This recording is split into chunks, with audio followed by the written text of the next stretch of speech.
गोवा के गवर्नमेंट के हिसाब से वो रजिस्टर होने की बहुत जरूरी है, क्योंकि आगे होके ये संगठन के तरफ से ज़्यादा आप लोग काम कर सकेंगे। गवर्नमेंट के पास जो ये संगठन आपके रजिस्टर करने के लिए जो जरूरत है, वो संगठन रजिस्टर करने के लिए हम भी आपको जो भी सहयोग की जरूरत पड़ेगी वो सहयोग आपको मिलेगा। आप लोग सही तरह से जो गोवा सरकार की आर्थिक परिस्थिति है उसमें भी आप मजबूती डाल रहे हैं, आपका सहयोग उसमें भी है।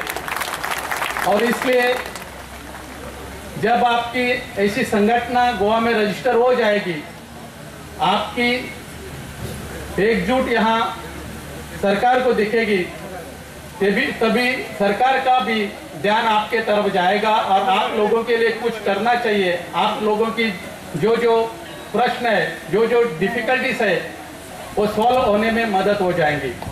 और इसलिए आप कितने सालों से यहाँ है और बहुत अच्छा लगता है। आपके बहुत से लोगों में मेरी पहचान है, बहुत से लोग मेरे एकदम इलेक्शन में मुझे बहुत मदद भी करते हैं।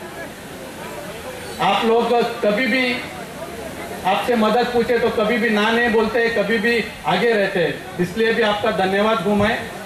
और एक चीज़ अच्छी जो आपसे हमने देखी है, बहुत अच्छी है कि आप यहाँ बहुत साल से यहाँ है, और आपके गोवा में आने का एक मतलब अलग है। गोवा में आने से, गोवा में रहने से आपने गोवा को बहुत आर्थिक स्थिति में भी मजबूत कर दिया है। गोवा का डेवलपमेंट में भी, इंफ्रास्ट्रक्चर बनाने में भी आपका बहुत सहयोग है। और इसलिए मैं आप लोगों की बहुत इज्जत करता हूँ, आप लोगों का बहुत मान करता हूँ, क्योंकि आपके सिवा, आप लोगों के सिवा गोवा में कुछ नहीं चल सकता है, कुछ डेवलपमेंट नहीं हो सकता है। इसलिए आपकी जो ताकत है वो संगठित होके दिखाना है।